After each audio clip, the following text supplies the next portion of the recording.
안녕하세요. 고갈TV 이종범 소장입니다. 혹시 연생은 60부터라는 말 진짜일까요? 아니면 그저 흘러가는 대로 살아야 할까요? 결혼 30년 차 이상 되신 분들께 묻고 싶은 게 있어요. 배우자와 눈만 마주쳐도 설레십니까? 아니면 한숨부터 나올까요?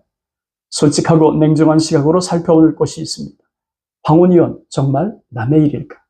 남의 일로 생각할 수 있겠지만 어쩌면 내 코앞으로 다가온 현실이 될 수도 있으니까요. 물론 적지 않은 분들 중에는 드라마 속 이야기에 지나지 않는다고 말하기도 하죠. 내 주변에는 황혼이혼한 사람이 없다면서 말입니다. 물론 그럴 수도 있습니다. 그렇기 때문에 나도 황혼이혼은 없다고 말하는 건 정답일까요? 천만에요. 지금 설령 나 자신은 황혼이혼을 생각하고 있지 않지만 배우자도 같은 생각일지는 알 수 없으니까요. 그래서 오늘은 30년이 넘도록 함께한 배우자와 남아있는 여생을 무리 없이 마무리할 수 있는 방법으로 황혼에도 배우자를 존중하고 사랑할 수 있는 4가지 비법을 콕 집어서 살펴볼 생각입니다. 어쩌면 오늘 영상 10분이 여러분의 황혼이 180도 달라지는 시작이 될 수도 있으니까요. 황혼에도 배우자를 존중하고 사랑할 수 있는 4가지 비법. 첫째, 낯설어진 배우자를 적으로 만들면 안 됩니다. 어쩌다 이렇게 낯설어졌지? 갱년기와 퇴직, 부부에게 찾아온 살벌한 변화의 파도는 깊숙이 들어와 있는지도 모르겠습니다. 퇴직 후 황혼기에 접어들면 우리 몸과 마음의 변화는 예상보다 훨씬 강력하게 부부관계를 흔들어 놓으니까요. 젊은 시절의 푸푸함은 온데간데 없고 마치 생전 처음 보는 사람처럼 느껴질 때도 있습니다. 바로 이 시점에 동반되는 갱년기와 퇴직이라는 거대한 삶의 파도는 부부 사이를 갈라놓는 위험이 될 수 있는 만큼 각별한 주의가 요구됩니다. 자칫하면 황혼이혼 열차에 오를 수 있으니까요. 이쯤에서 중년기 부부에게 각각 묻고 싶은 게 있습니다. 당신의 배우자는 정말 괜찮을까요? 여성은 폐경을 전후로 해 남성은 남성 호르몬 감소로 인해서 신체적, 정신적으로 극심한 변화를 겪습니다. 여성은 감정 기복이 롤러코스터를 타는 것처럼 요동치고 남성은 무기력감이나 짜증을 느낄 수 있죠. 이런 배우자를 보면서 예전에 그 사람이 맞나? 왜 저렇게 변했지? 이런 생각을 하고 있을 때가 많아집니다. 이해하기는커녕 답답함과 불만이 목구멍까지 차오를 수 있기도 하고요. 배우자에게 이런 점이 발견이 된다면 어떤 처신이 필요할까요? 핵심은 배우자를 인정하는 것입니다. 옳고 그름을 판정하듯 따지고 캐고 상대의 항복을 받아내려는 자세는 답이 아니라 독이 될 수 있으니까요. 이때는 마치 계절이 바뀌듯 사람도 변화한다는 사실을 먼저 인정하고 대처해야 합니다. 해결책은 앞서 언급했던 것처럼 변한 배우자를 틀렸다고 손가락질하면서 비난하는 대신 지금 저 사람이 이런 변화를 겪고 있구나 하고 있는 그대로 바라봐 주는 게 묘약입니다. 섭섭한 마음이 든다면 나도 당신 변화에 당황스럽지만 당신을 이해하고 싶어. 이렇게 용기 내서 먼저 손을 내밀어 보세요. 당신의 배우자도 스스로의 변화에 당황하고 외로워하고 있을지 모릅니다. 이 고통을 함께 나누는 순간 부부관계는 다시 살아날 수 있다는 점을 놓치면 안 되죠. 그렇다면 남성은 언제 조심을 해야 할까요? 남편의 퇴직은 부부간 24시간 밀착 생활의 지옥문이 열릴 수 있는 위험입니다. 직장이라는 사회적 역할과 규칙적인 일상이 사라지면서 부부들은 큰 혼란을 겪는 일이 비일비재하니까요. 늘 바깥에 있던 남편이 하루 종일 집에서 삼식이가 되고 아내는 그 갑작스러운 변화에 질식할 것 같다고 하소연하는 것이 적지 않으니까 온종일 부부가 함께 보내야 하는 현실 앞에서 숨막혀라는 말이 목구멍까지 차오르는 부부가 한둘이 아닙니다. 황혼 이혼율이 급증하는 이유 중 하나죠.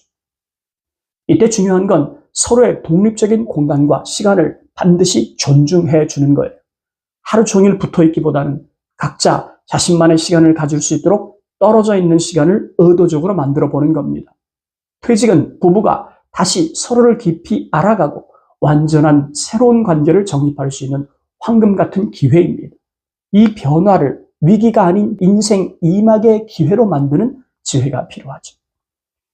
황혼에도 배우자를 존중하고 사랑할 수 있는 4가지 비법. 둘째, 리모컨 내려놓고 세상 밖 부부만의 무대를 만드세요. 소파가 부부를 갈라놓는다. 혹시 이 말 들어보셨습니까? 혹시 집에서 각자 스마트폰만 들여다보다가 거실 소파에 앉아서 서로 다른 TV 채널을 돌리거나 고집하는 일은 없을까요? 부부간 시간은 함께 있는데 마음은 점점 멀어지고 있다면 이는 부부관계에 심각한 위험 신호입니다. 한 집에 살고 있지만 마치 투명인간처럼 서로를 인정하지 않고 보여도 안 보이는 것처럼 스쳐가듯 살고 있는 부부들이 얼마나 많습니까? 부부 함께라는 표현이 낯설다면 그것은 부부간 균열의 틈이 상당 부분 벌어졌다고 보아야 합니다. 잘 아시는 것처럼 혼자서는 엄두를 내지 못했지만 둘이 함께라면 새로운 세상과 마주할 용기를 얻을 수 있지 않을까요?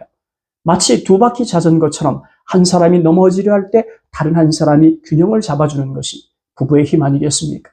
그러니까 혹여 틈이 벌어진 부부라고 해도 늦었다고 생각하지 맙시다. 평행선을 고집하지 말고 꼭지점을 만들기 위해서 부부 중 한 사람이 먼저 방향을 살짝 안쪽으로 바꾸면 반드시 꼭지점을 만들 수 있으니까요. 그러니 지금 바로 배우자에게 주말에 등산, 영화, 봉사활동 등 같이 해볼까라고 용기를 내서 먼저 손을 내밀어 보세요. 놀랍게도 그 작은 시도가 부부관계를 보다 긍정적으로 만들 수 있으니까요. 함께 땀 흘리고 대화하는 시간은 몸과 마음을 정화하고 활력을 불어 넣어줍니다. 부부간 감정을 공유하는 활동이 필요하죠. 함께 영화를 보거나 연극을 보거나 전시회 등을 찾아보는 건 어떨까요? 같은 것을 보고 느끼며 대화할 거리가 무궁무진하게 샘솟지 않겠습니까? 그림, 악기, 외국어 등 새로운 것을 함께 하는 것도 좋아요. 서툰 모습마저도 즐거움과 웃음을 줄 수 있고 함께 성장하는 기쁨을 느낄 수 있으니까. 어색함을 깨고 함께 무언가를 시작하는 순간 잊었던 설렘이 다시 피어날 수 있습니다. 거창한 계획보다는 아주 작은 것이라도 함께 시작하는 용기가 중요합니다. 황혼에도 배우자를 존중하고 사랑할 수 있는 4가지 비법. 셋째, 네 돈, 내 돈 따지지 맙시다. 그러면 남남이 되니까요. 황혼이혼을 유발하는 숨겨진 뇌관은 바로 돈 문제입니다. 퇴직 후 수입은 줄고 지출은 늘어날 수 있죠. 이런 상황에서 서로의 경제 상황을 숨기거나 돈 문제로 갈등을 겪는다면 행복한 노후는 그야말로 그림의 떡이 될 수밖에 없어요.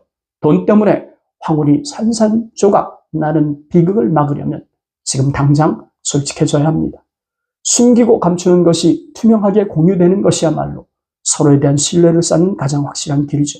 재정은 부부관계의 기둥과 같아서 투명하게 공유하지 않으면 언젠가 무너지기 마련이죠. 서로의 수입과 지출을 오픈하는 것이 중요합니다. 그러니 한 달에 한 번이든 분기에 한 번이든 마주 앉아서 가계부를 함께 확인하고 수입과 지출을 점검해 보세요. 주의할 것은 이걸 왜 샀어? 라는 비난 대신에 이 지출은 우리 노후 계획에 어떤 영향을 줄까? 이렇게 질문하면서 조정해 갑시다. 함께 머리를 맞대고 고민하고 결정하는 과정 자체가 부부의 유대감을 강화합니다. 돈이 전부는 아니지만 돈 문제로 인한 갈등은 부부의 사랑을 파괴하는 주범이 될 수 있어요. 황혼에도 배우자를 존중하고 사랑할 수 있는 4가지 비법. 마지막 넷째, 빈 둥지를 둘만의 VIP 라운지로 만드는 거예요. 자녀들이 둥지를 떠나 독립하는 순간은 부모에게 묘한 감정을 남겨줍니다. 뿌듯함과 동시에 허전함이 들어오고 다시 말해서 빈 둥지 증후군이 찾아오기도 하죠. 하지만 슬퍼하기엔 이릅니다. 이제 드디어 오롯이 서로에게 집중할 수 있는 자유시간이 찾아왔으니까요. 내 인생의 주인은 나죠. 자녀를 독립시켰으니 이제 나의 삶을 배우자와 함께 채워나갈 때입니다. 이 시기는 부부가 다시 연애를 시작하는 시기이기도 하죠. 주름은 늘었지만 마음만은 다시 청춘으로 돌아가서 설렘을 느끼고 서로에게 새로운 영감을 줄 수 있는 시기가 바로 이 시점입니다. 둘만의 심야 데이트 어색하다고 생각하지 맙시다. 손을 잡고 동네를 산책하거나 심야 영화를 보거나 분위기를 좋은 식당에서 오붓한 시간을 가져보는 거예요. 무작정 떠나는 여행도 좋아요. 이제 아이들 일정에 맞출 필요가 없잖아요.